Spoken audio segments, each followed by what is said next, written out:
right, you guys. Well, good morning and welcome to our last call of our leadership characteristic call series. And we have so much to cover, so I'm just going to get straight to it.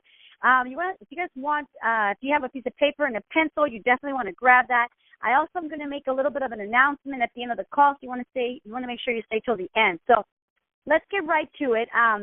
So this month we took on, as you guys know, every month I am, what I was thinking about doing is every month taking on a different topic. That way we have like a little continuous and we start building on it and start developing a muscle. And so this month we've been talking all about what are the characteristics of a leader. And I had said, before, this is just my way of sharing with you guys all the books and the seminars and the classes that I've taken. But more than anything, it's just a way for me to give back. Of course, none of this is the truth. None of this is like the absolute way of being. But these are just some concepts that could contribute to you. And if you were to put them in practice and have them be of an influence, have you increase your influence with your team, then that will make my day, right? So this whole call series we've been looking at dissecting what are the characteristics of a leader. What I'm going to do for the first couple of minutes is I'm going to update you guys, even if you've been on the call since the beginning, on what we've been doing, because every call has been building on each other. And today what I'm going to do is I'm going to give you a couple of things. I'm going to give you the 5 must-dos when leading a team. So what are the 5 things that you must have in place in leading a team? Then I'm going to give you some 5 things that you could do, like some 5 ways that you can increase your skill set level with your leadership. So I'm going to give you 2 5-steps, okay? So 2 sets of 5. One of them is like, what do you do when you're inside the team, when you're right there in front of your team? And then the other one is going to be, what do you need to do, you yourself, to develop the skill set to lead that team, okay?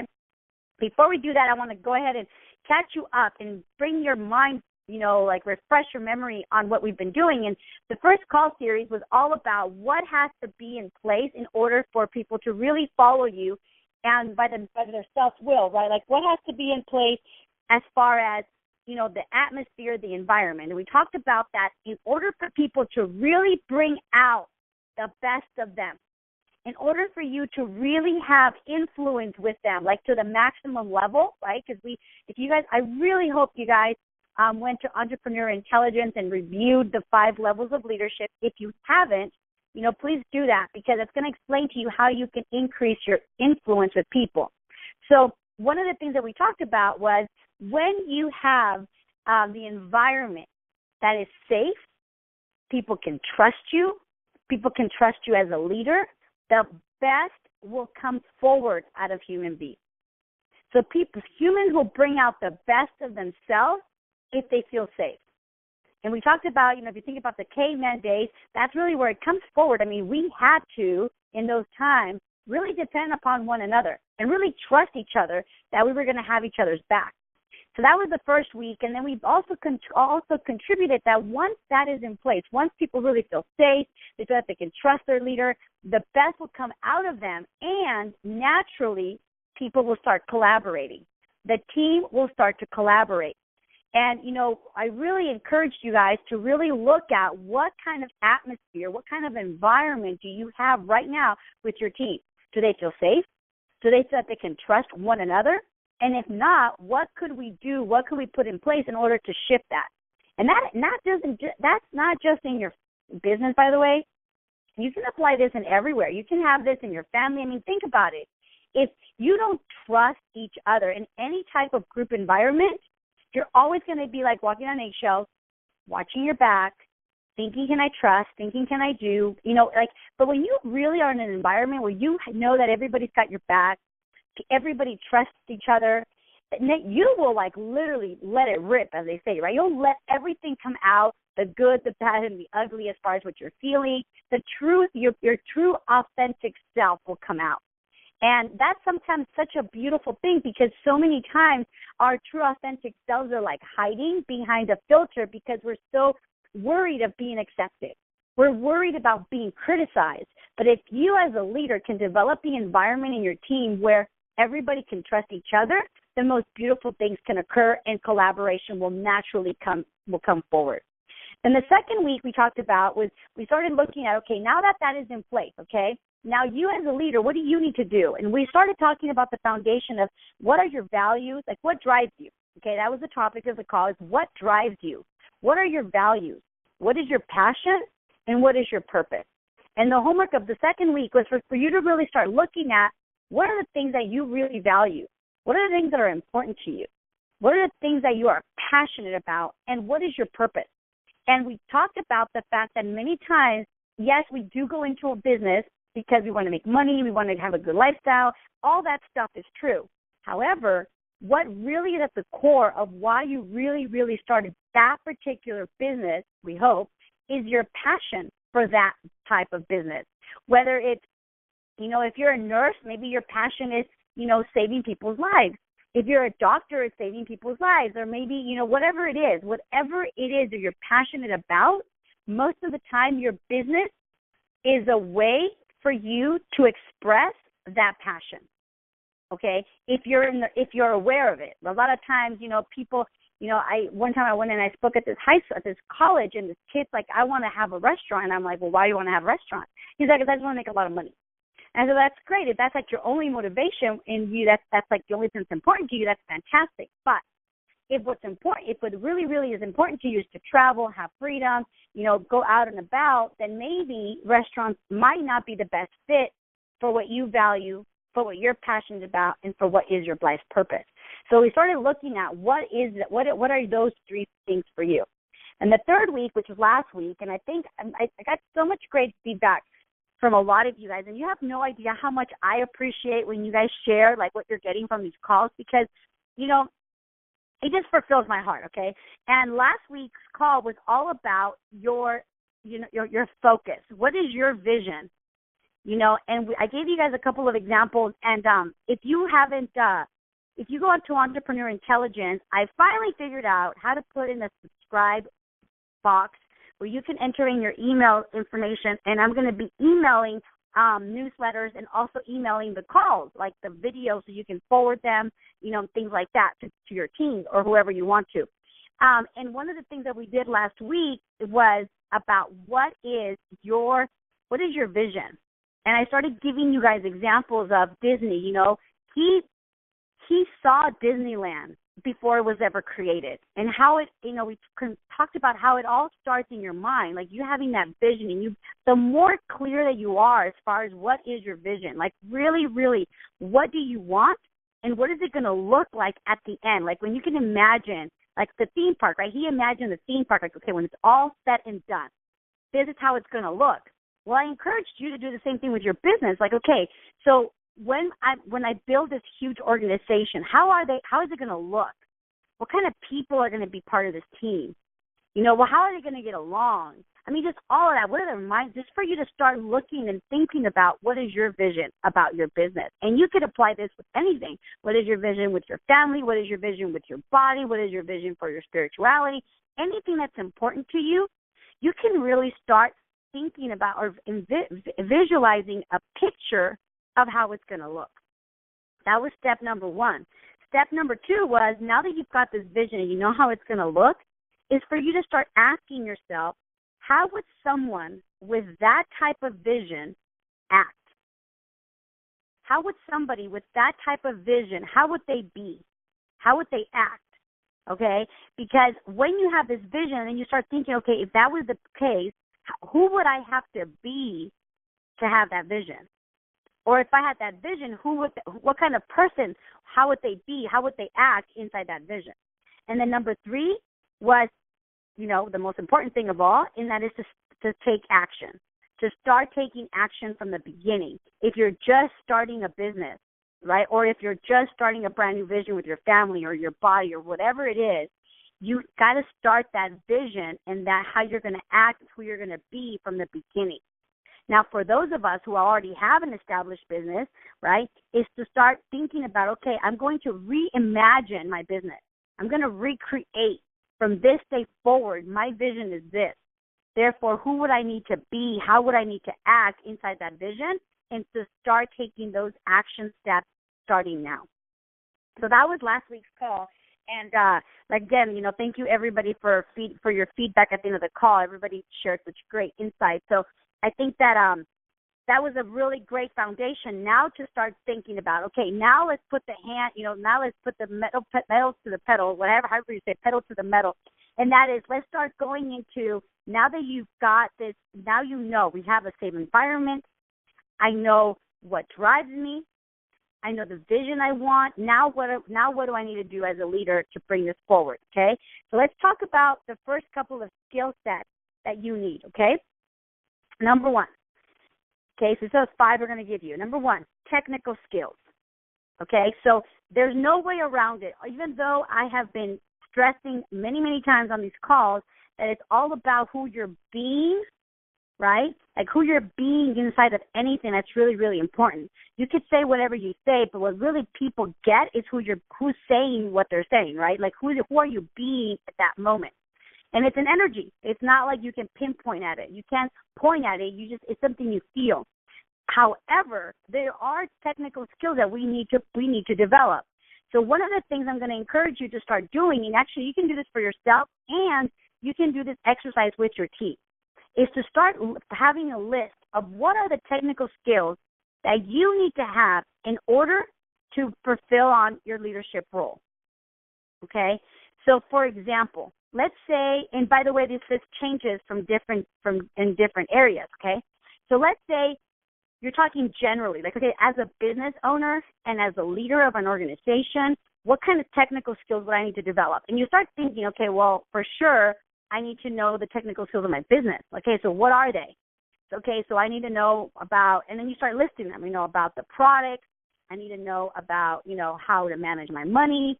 I need to know, and you start making a list of all the things that you need to know within your business.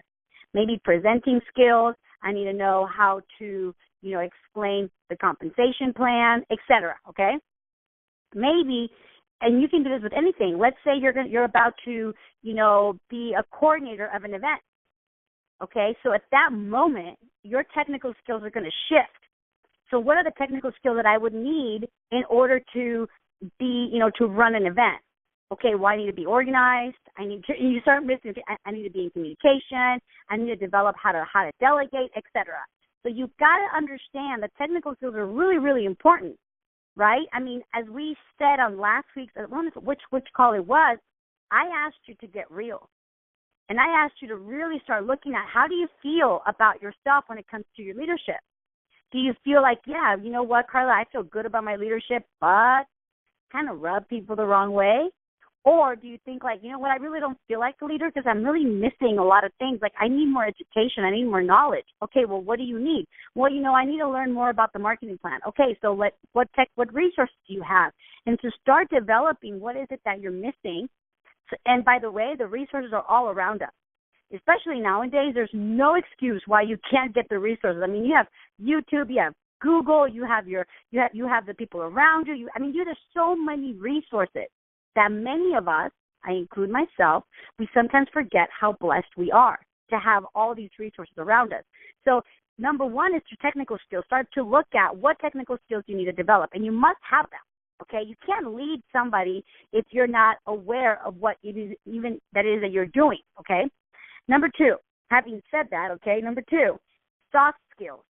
Even though you do need to know the ins and outs of your business, and that's really, really important, okay, which is why it's number 1, you do need to know how to, have the soft skills, like how to interact with people. And one of the things I'm going to, for the brave souls on this call, to encourage you to get is feedback. It's not always the easiest thing to get, okay? It's easy to give it, right? Like sometimes it's easy to give the feedback of soft skills, like, hey, you know what? You really should consider, not being so rough with people or whatever, right? But to receive it is a whole nother skill set level. And I'll tell you, I'll share with you guys what happened with me last week. And, I went to dinner and my boyfriend Sergio was sharing some things with me. And, I've got a very strong personality. And here's the thing, like I said a couple of weeks ago, nothing is good or bad. It just, does it work or does it not work? Does it work right now? Does it not work right now? Right? If I'm like, talking to, a potential client, and if I'm really aggressive, but that doesn't work. But if someone's wanting to attack me and I'm being aggressive, that moment works. So, he was just sharing some things with me. He was giving me some feedback about some stuff. And I got to tell you, at the split second, it kind of was like a hard pill to swallow, and it wasn't easy. But, lucky for me, he's so gracious in the way he gives me his feedback that I was really able to just kind of put myself to the side and say, and look from it from a third angle, and then think okay, what a blessing that I have somebody who is willing to give me feedback to improve as a human being, right? Because we all need it. We all need it, and we all consider that we all have room to grow. Now, we all know those people that, there's somebody in my life that I can't even say anything because they get so defensive. Like if I were to say, what, I don't know, whatever, anything I say, they get so defensive because they're not open to feedback, right? And I'm sure you know those types of people.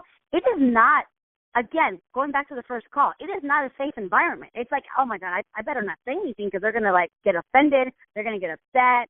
And then there are those people that you can say, you know what, yesterday when you said this and this and this, it really rubbed me the wrong way. And they actually stop and go, oh my God, I'm so sorry, that wasn't my intention, rather than, oh my God, and get all defensive, right? So the second skill set is your soft skills, is to be able to develop the communication with people and how you come across, how you say things, and how you receive things. We've talked a lot about on these calls that whenever something happens, 99% of the time, or 90% of the time, it has nothing to do with you.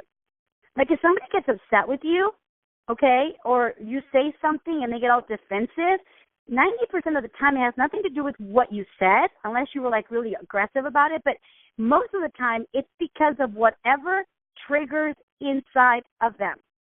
I had a friend who went to the gym, and he was telling me that he was pumping some iron. And he was making all kinds of noise, right? He was making all kinds of noise, lifting the weight. And this lady came up to him and goes, excuse me, can you please stop making so much noise, right? Now, the question is, how do you react, right? So he was he's like, for a second, I was like, don't tell me what to do, right? Inside of his head. But he caught himself. He's like, yeah, I'm sorry. The lady walked away, but he's like, for Carla, I was so mad. I was like, man, what is it? All this stuff. And then I thought, wait a minute, why am I being triggered? Because that has nothing to do with the lady, right? Because she should mind her own business, this and that. But really, what it has to do with is I started thinking, why am I getting triggered? Why am I getting triggered is because my whole life, people have always told me what to do. So anytime somebody tells me what to do, I get triggered and I get defensive. So it's a whole the lady triggered his past of people always telling him what to do, or at least he takes it like people always were telling him what to do. So number 2 is your skill set, being able to give feedback, take it, and give it in a way that serves you, okay?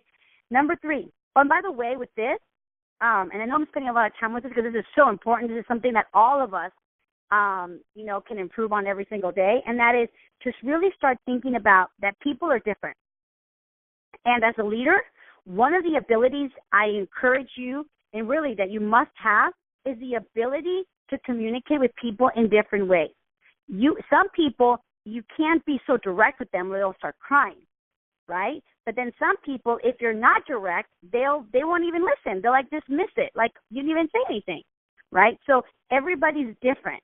And some people can take it, some people can't. So you've got to think about how you'll be able to communicate with them. This is a key skill for the best performance of a leader. If you think about those leaders that are really, really good, they know how to interact with people, and they don't interact with all of them the same.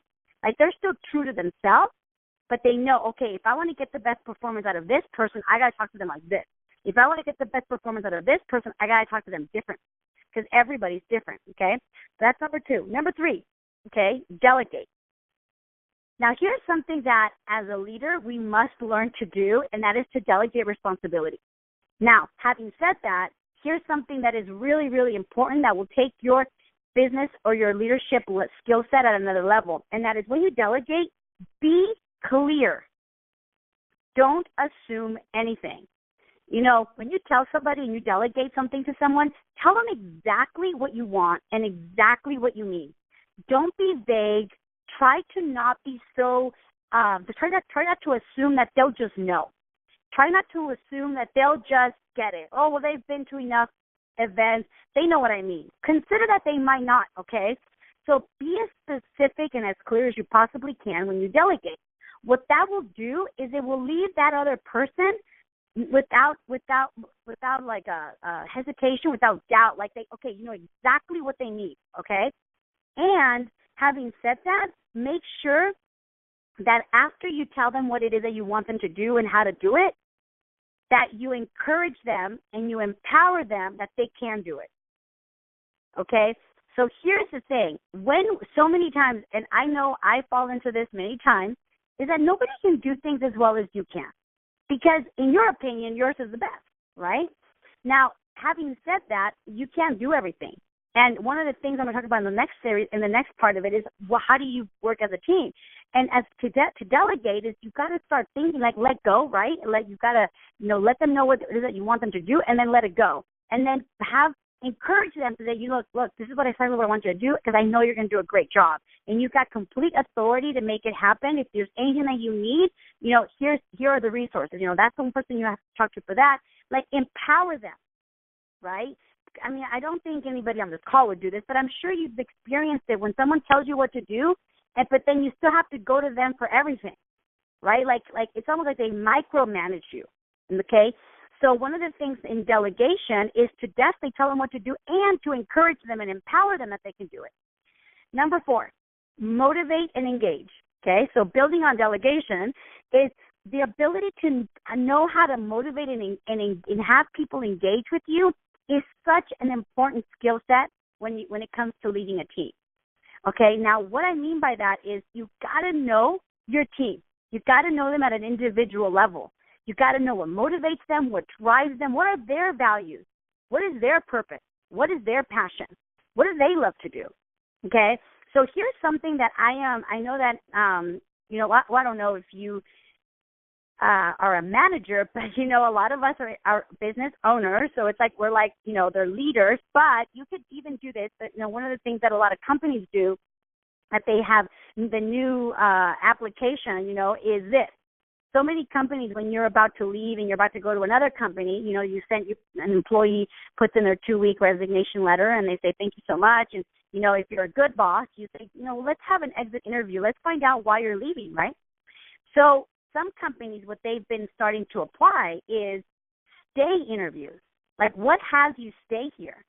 So that the companies have a better idea as to what is working, that has people be loyal. What is working that has people stay? When I read this, I'm like, okay, well, this isn't, I'm not a manager of anybody, but I'm like, this is so great because we could just twist it a little bit, okay? And that is, what if, and I used to do this a lot with my group, is to start asking them, what do they love about what they do? Why are they there? Okay, so here are the 3 questions that kind of twisted them a little bit for us. Is number 1, or under motivation and engage, here's the 3 little steps. Number 1, ask them, what do they love? What do they love to do? Okay, what do they enjoy? Number 2, why they love being there. Like, what is it about your team, your business that they love? Like, why are you here? So 1 is like, what do you love to do? And then second one is why are you here? Why do you love being here? Why are you so committed? What is it about this team? What is it about this organization that you love? And number 3, what would have, if you were to ever leave, okay, which we hope you don't, but if you were to ever leave, what would have you leave? Like what would turn you off that would shift the love that you have for this team away? Like what would have to happen? And that's a kind of a hard one to listen to, right? But I think it's really important that if you have a safe environment, that your guys can be really honest with you and say, what would have me lead is whatever, right? So that's number 4. And the last one, number 5, is communication. So building on motivation and engagement, communication. I mean, I can't stress that enough, right? It's the ability to communicate with people. Maybe that will be our next call series. Like, what are the things that you can start putting in place to enhance your communication skills? Those things, that is like a never-ending process, in my opinion, because every time you're talking to somebody new, it's a different communication experience because every human being is different. So number 5 is your ability to communicate. So always being mindful of how we're communicating with people will really set you apart from other leaders. So let's recap. Number 1, technical skills. Number 2, soft skills. Number 3, delegate. Number 4, motivate and engage. And number 5, communicate. So having said that, I'm going to add 5 more little tips to increase your skill set level. Okay, so those are the 5 things that must be in place to enhance your leadership. Now let's look at what are some 5 key things that you can do to increase your skill set level now that we're concluding this call. I'm gonna wrap it all together, okay? Number 1, role model. We talked about this in the first call. I encouraged you to start looking at and start thinking about what type of person, who do you admire? Like, what leaders do you admire and that you want to be like them? And I encouraged you to start making a list, like, what is it about this person that you admire and that you want to be like them? Because most of the time, that list is with something that you value, that is important to you, and therefore you can start working on. So number 1 is your role model. Number 2 is the BI triangle. I learned this little concept, and I thought this was so great, okay, and that is the BI triangle is something that Robert Kiyosaki teaches, which is more for investment purposes. But,